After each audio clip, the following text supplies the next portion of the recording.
Teja TV news కు స్వాగతం. ముందుగా హెడ్లైన్స్. విదేశాలకు విమానం బ్లాక్ బాక్స్. ఆ ప్రాజెక్టులకు అనుమతులు ఇవ్వొద్దని కేంద్రాన్ని కోరాం. మినిస్టర్ ఉత్తమ్. యోగాంధ్రపై ముఖ్యమంత్రి నారా చంద్రబాబు నాయుడు మీడియా సమావేశం. సూపర్ 6 ఇచ్చేశారట, ప్రశ్నిస్తే నాలుక మందమా వైఎస్ జగన్. అహ్మదాబాద్ నుంచి లండన్ టేకాఫ్ అయిన విమానం కొన్ని నిమిషాల్లో కుప్పకూలి దగ్ధమైంది. ఈ ఘటనలో 270 మందికి పైగా మరణించారు. అయితే ఈ విమానానికి సంబంధించిన బ్లాక్ బాక్స్ దెబ్బతిన్నట్లు తెలుస్తుంది. ఈ నేపథ్యంలో ఈ బ్లాక్ బాక్స్ను విదేశాలకు పంపేందుకు కేంద్రం చర్యలు చేపట్టనున్నట్లు సమాచారం. దీన్ని అమెరికాకు పంపి అందులోని డేటాను వెలికి తీసేందుకు కేంద్ర ప్రభుత్వం సన్నాహాలు చేస్తున్నట్లు అధికార వర్గాలు తెలిపాయి. దీంతో కేంద్రం సాధ్యమైనంత త్వరగా ఓ నిర్ణయం తీసుకోనుందని పేర్కొన్నారు. దేశ రాజధాని ఢిల్లీ పర్యటనలో ఉన్న సీఎం రేవంత్ రెడ్డి, మంత్రి ఉత్తమ్ కుమార్ రెడ్డి గురువారం కేంద్ర జలశక్తి మంత్రి సిఆర్ పాటిల్తో సమావేశమయ్యారు. పోలవరం, బనకచెర్ల ప్రాజెక్టులకు అనుమతులు ఇవ్వొద్దంటూ ఫిర్యాదు చేశారు. భేటీ ముగిసిన అనంతరం మంత్రి ఉత్తమ్ కుమార్ రెడ్డి మీడియాతో మాట్లాడారు. బనకచెర్ల లింక్ ప్రాజెక్టు చట్టవిరుద్ధమని చెప్పామని, తమ అభ్యంతరాలను పరిగణలోకి తీసుకుంటామని కేంద్ర జలశక్తి మంత్రి హామీ ఇచ్చారని తెలిపారు. మాకు అన్ని విధాలుగా హామీ ఇవ్వడం జరిగింది. తప్పనిసరిగా తెలంగాణకి ఏ విధంగా అన్యాయం చేయము. మేము తెలంగాణ ఇంట్రెస్ట్ అన్ని విషయాల్లో కూడా మేము will keep it in mind. And వారు అతి త్వరలో ఇద్దరి ముఖ్యమంత్రుల సమావేశం కూడా ఏర్పాటు చేసి అన్ని విషయాలు చర్చిస్తారని చెప్పి కూడా హామీ ఇవ్వడం జరిగింది.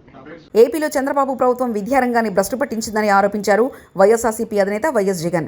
విద్యారంగంలో మేము తెచ్చిన సంస్కరణలు నాశనం చేశారని అన్నారు. తల్లులకు డబ్బులు ఇవ్వకుండా మోసం చేశారని అన్నారు. దీనిపై ఎవరైనా ప్రశ్నిస్తే మీ నాలుక మందమని బెదిరిస్తున్నారని వైఎస్ జగన్ తెలిపారు. అరటి, చీని, కొక్కో, ఇప్పుడు పొగాకు, మామిడి కూడా ప్రతి పంట కూడా ఏ పంటకు కనీస మద్దతు ధర రావడంలా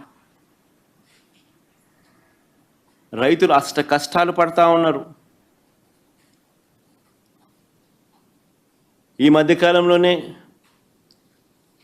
పల్నాడు జిల్లాలో 2 ఆత్మహత్యలు పొగాకు రైతులకు సంబంధించి పల్నాడు కొండేపిలో జరిగితే 2 రోజుల కిందట పల్నాడులో కూడా చిలకలూరుపేట నియోజకవర్గంలో, వినుకొండ నియోజకవర్గంలో 3, చిలకలూరుపేటలో 2, వినుకొండలో 1, మరో 3 ఆత్మహత్యలు చేసుకున్న పరిస్థితులు.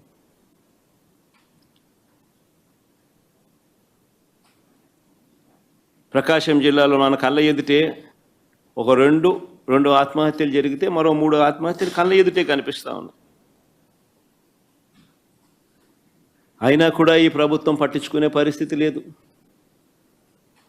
అయినా కూడా రైతులకు తోడుగా నిలబడే కార్యక్రమం అంతకన్నా జరగడం లేదు. ప్రజల సమస్యల పట్ల ఎవరైనా కూడా గొంతు విప్పితే చాలు చంద్రబాబు నాయుడు గారు నోట్లో నుంచి వచ్చే మాటలు ఏ స్థాయిలో ఉన్నాయనంటే భూస్థాపితం చేస్తాడట. ఆశ్చర్యం కలిగించే విషయాలు. 76 ఏళ్ల వయసు ఆయన, 76 ఏళ్ల వయసులో ఉన్న ఆయన ఒక ముఖ్యమంత్రి స్థానంలో కూర్చొని ఉన్న వ్యక్తి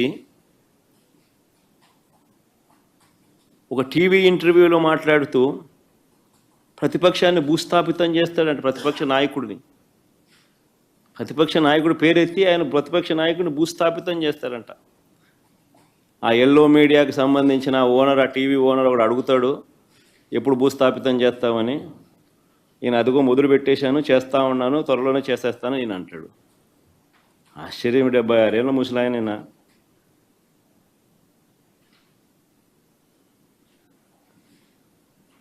ఈ వయసులో రెడ్ బుక్ రాజ్యాంగ పాలన ఏమిటి, ఈ బెదిరింపులేమిటి, వాడిని తొక్కుతా వీడిని తొక్కుతా అన్న మాటలేమిటి? ప్రజలు ఏదో దేవుడు ప్రజలు దయదలిచి ఏదో అధికారం ఇచ్చారు. యోగాంధ్రపై ముఖ్యమంత్రి నారా చంద్రబాబు నాయుడు మీడియా సమావేశం.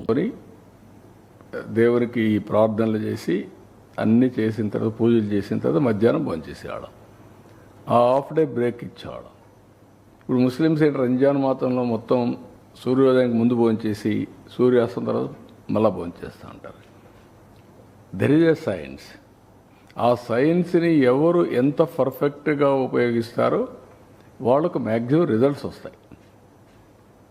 Health is a science, how to maintain. మీరు కార్బోహైడ్రేట్స్ ఎక్కువ తిని నాకు డయాబెటీస్ రాకూడదు అంటే ఎట్లా ఉంటుంది? డెఫినెట్గా వస్తుంది. There is no second thoughts మీకు. ఇది అవేర్నెస్ ఈజ్ ది క్యూర్. మీ లైఫ్ స్టాండర్డ్స్ మీరు ఎవ్రీడే లేట్ నైట్ తిరుగుతూ తాగి ఎన్ని చేసి గంజాయి తినేసి ఇష్ట ప్రకారం ఒకసారి అలవాటు అయిందని అడిక్ట్ అయిపోతే మీ హెల్త్ ఎట్లుంటుంది? I'm asking. వాళ్ళకు లేనిపోని సమస్యలు, లేనిపోని కోరికలు, లేనిపోని ఉద్రేగాలు, these are all various. Now slowly mental problems are becoming more problems. అది కూడా గుర్తుపెట్టుకోండి. Stress with mental problems.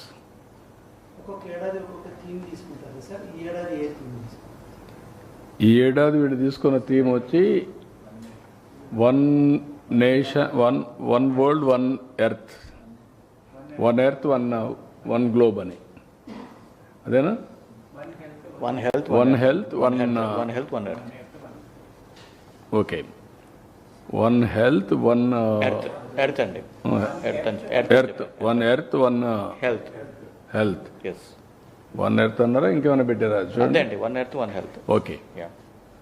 One earth, one health.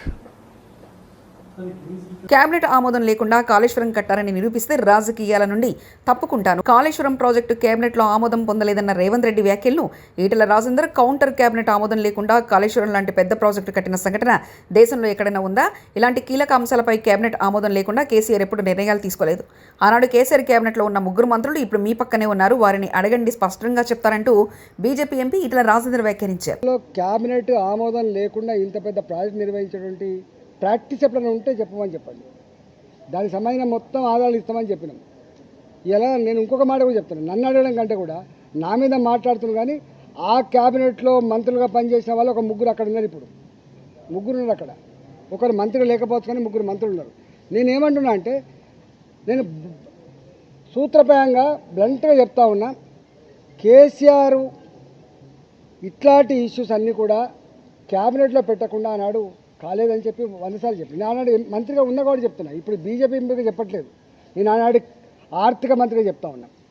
ఇంకా అన్ని డిపార్ట్మెంట్లకు కూడా ఆయన ఇచ్చిన ఇన్స్ట్రక్షన్స్ ఏంటంటే, మీరెవ్వరు కూడా ఏదైనా నిర్ణయాలు తీసుకున్నప్పుడు మీ శాఖలలో మీరే నిర్ణయం తీసుకోకండి, కష్టమవుతుంది. అవన్నిటినీ కూడా క్యాబినెట్ తీసుకురండి, క్యాబినెట్ ఆమోదంతో మాత్రమే చేయమని చెప్పేటువంటి మాట తప్పైతే నేను దేనికంటే అనుకుంటా, రాజకీయాలు తప్పుకుంటా. ఇవన్నీ ఇట్లా మాటలు వట్టిగానే బట్టగాల్చి మీదేసు మాట్లాడడం సభగాదు. ఒక్కొక్కసారి ఎగ్జిక్యూటివ్ ఆర్డర్ ద్వారా కూడా వస్తుండొచ్చు. కొన్ని నిర్ణయాలు క్యాబినెట్ కొంచెం లేట్ అవుతుందంటే ఇవ్వాలనే జీవో ఇవ్వాలంటే ఇస్తారు కావచ్చు. కానీ రెక్టిఫికేషన్ కోసం మాత్రం మళ్ళీ ఆమోదం కోసం క్యాబినెట్కి పోతుంది. క్యాబినెట్ ఆమోదం పొందకుండా ఇట్లా జరగవు, గుర్తుపెట్టుకోండి. నేను ఈ మొత్తం కాళేశ్వరం ప్రాజెక్టులో అంతకు వేరే ప్రాజెక్టులు ఏవైతున్నాయో అవన్నిటి సంబంధించిన డాక్యుమెంట్స్ అన్ని కూడా మీ పేపర్లకు కావాలితే మీకు పంపిస్తాయి. ఇప్పుడు విచారణ జరుగుతూ ఉంది కాబట్టి పంపుతుంది. కానీ తప్పకుండా డాక్యుమెంట్స్ అన్నీ కూడా మీ ప్రెస్ వాళ్ళకు పంపిస్తా. మీరు మొత్తం స్టడీ చేయండి, దాన్ని మొత్తం బయటపెట్టే ప్రయత్నం చేయండి. మొన్న నేను టీవీ 9కి పోయినా, నేను చూపించిన ఇది ఉంది, మీరు ప్రసారం చేయమని చెప్పి. తెలంగాణ అవసరాలు తీరిన తర్వాతనే రాయలసీమ ప్రాంతాలకు న్యాయం జరగాలని కేసీఆర్ చెప్పిండు. కేసీఆర్ మాటలు వక్రీకరించి రేవంత్ రెడ్డి తప్పుడు ప్రచారాలు చేస్తున్నారు. చంద్రబాబు నీళ్లు తరలిస్తుంటే అది వదిలేసి కేసీఆర్ దావత్ ఇచ్చిండని రేవంత్ రెడ్డి పిచ్చి పిచ్చిగా మాట్లాడుతున్నాడు. అసలు కేసీఆర్ లేకపోతే నువ్వు ఎక్కడుండేవాడివి రేవంత్ రెడ్డి అంటే మాజీ మంత్రి సింగిరెడ్డి నిరంజన్ రెడ్డి వ్యాఖ్యానించారు. తెలంగాణ ప్రాంత ప్రయోజనాలు నెరవేరినాక, ప్రాథమికంగా మా ప్రయోజనం నెరవేరినాక, మా ఆకలి తీరినాక, మా దప్పు తీరినాక, మా సాగుబడి ఏలినాక తప్పకుండా మిగిలిన నీళ్లు ఇతర క్షామపీడిత ప్రాంతాలకు పోవాల్సిందే. రాయలసీమ ప్రజలకు కూడా న్యాయం జరగాల్సిందే. ఇది ఆనాడు, నేడు, రేపైనా మేము ఇది మాట్లాడతాం. దీనికి కట్టుబడి ఉన్నాం మేము. నువ్వు తెలంగాణను గాలికి వదిలేసి అవతలకు సాయం చేసేటువంటి విధంగా నువ్వు మాట్లాడతావు. రోజు తెలంగాణను తేలిక చేసి మాట్లాడతావు. 10 ఏళ్ళ తెలంగాణను అవమానించి మాట్లాడతావు. కేసీఆర్ లేకపోతే నువ్వు ఎక్కడన్నా నాకు అర్థం కాదు. ఇది తమాషాగా ఉంది. తెలంగాణనే లేకపోతే నువ్వు తెలంగాణ ముఖ్యమంత్రి ఎట్లయితావు? తెల్లారితే పొద్దుముక్తే కేసీఆర్ను తిట్టడమేనా పనికి మాలిన భాషతోనా? అది కూడా వయస్సు, అనుభవం, దక్షత ఇవేవి పరిగణలోకి రావు. అంత హేళన చేసి అంత కడుపులో తీవ్రమైన విషయంతో మాట్లాడితే కానీ నీకు అది తృప్తి జరగదా? ఎంత తీక్షణంగా గుచ్చి మాట్లాడితే అంత ఆనందపడేటట్లు. ఇది ఏం పద్ధతి ఇది? ఇదో రకమైన మానసిక రుగ్మతనే అనిపిస్తుంది, నాకు అర్థం కాదు. రైతులకు బాకీ ఉన్న డబ్బులు నీ అయ్య ముగిడిస్తాడా రేవంత్ రెడ్డి? రేవంత్ రెడ్డి కాళేశ్వరం పండబెట్టి పంటలు ఎండబెట్టిండు. వరంగల్ SRSPలోని DBM 38 అనే అతిపెద్ద కాలువ పూర్తిగా ఎండిపోయింది. వరంగల్ రైతు డిక్లరేషన్ ప్రకారం 1 ఎకరం భూమి ఉన్న రైతుకు 25,000 బాకీ ఉంది. రేవంత్ రెడ్డి ప్రభుత్వం ఇప్పుడు 6,000 వేస్తే మిగతా 19,000 నీ అయ్య మొగుడిస్తాడా రేవంత్ రెడ్డి అంటూ బీఆర్ఎస్ మాజీ ఎమ్మెల్యే పెద్ది సుదర్శన్ రెడ్డి వ్యాఖ్యానించారు. ఆరోపణలు చేసిండు, దానికి శాంటిటీ ఉందంటారు ఆరోపణలకి. వారు చెప్పేది నిజమైతే దేవాదులు ఎక్కడుందో ఆయన తెలియదు, బనకచర్లు ఎక్కడుందో తెలియదు. మినిమం బేసిక్స్ లేనటువంటి, అవగాహన లేనటువంటి అవివేకి రేవంత్ రెడ్డి. తన మాటలకు విలువ ఉందంటారా? కాళేశ్వరం మీద కుట్ర చేసింది నిజం కాదంటారా? దేవాదులు ఎక్కడుందో తెలియనోడు కాళేశ్వరం కూలిపోయింది, కొట్టుకపోయింది, కాళేశ్వరం నాశనం అయిపోయింది, అది పనికే రాదని తను చెప్పిన మాటలు, ఉత్తమ్ కుమార్ రెడ్డి చెప్పినటువంటి బ్రోకర్ మాటలు నిజమేనంటారా? దేవాదులు ఎక్కడుందో తెలియనోనికి గోదావరి నది మీద కట్టినటువంటి ప్రపంచ ఖ్యాతి చెందిన కాళేశ్వరం ప్రాజెక్టు పట్ల తను గతంలో ప్రజెంటేషన్ ఇచ్చి నిజమేనంటారా? Thank you. వాహనదారులకు కేంద్రం గుడ్ న్యూస్ చెప్పింది.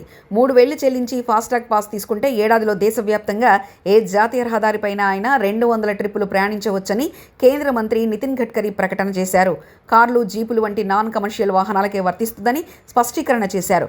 ఆగస్టు 15 నుంచి ఇది అమల్లోకి వస్తుందని కేంద్ర మంత్రి నితిన్ గడ్కరీ తెలిపారు.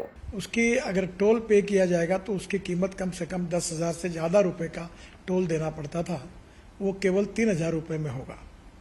और ये जो वैलिडिटी है 1 साल में 200 ट्रिप वो क्रॉस कर सकते हैं.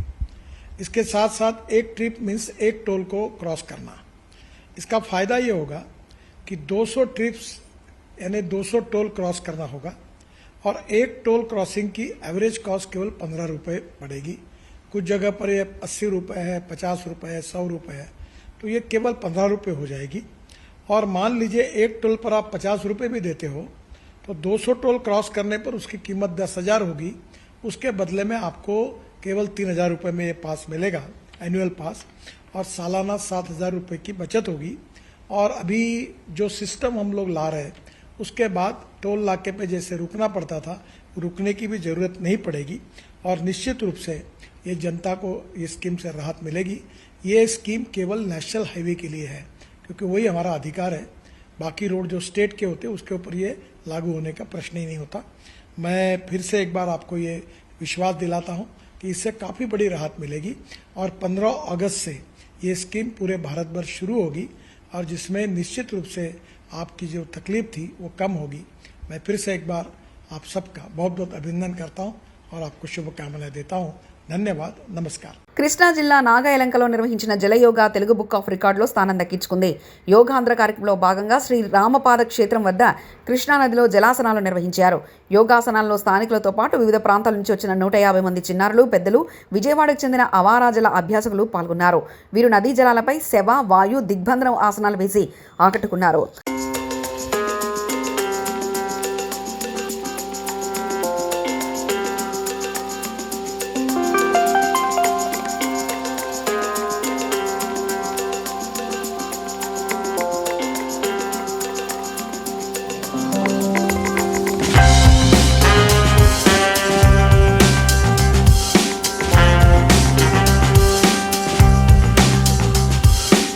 గత కొంతకాలంగా బనకచెర్లను అడ్డుకోండని మేం మాట్లాడితే బోడగుండుకు మోకాలకు ముడిపెట్టినట్టుగా నిన్న రేవంత్ రెడ్డి గారు మాట్లాడారు. అసలు విషయాన్ని పక్కన పెట్టి సొల్లువాగుడు వాగారు ముఖ్యమంత్రి గారు. బేసిన్ల గురించి బేసిక్ నాలెడ్జ్ లేకుండా నిన్న రేవంత్ రెడ్డి గారు మాట్లాడారు.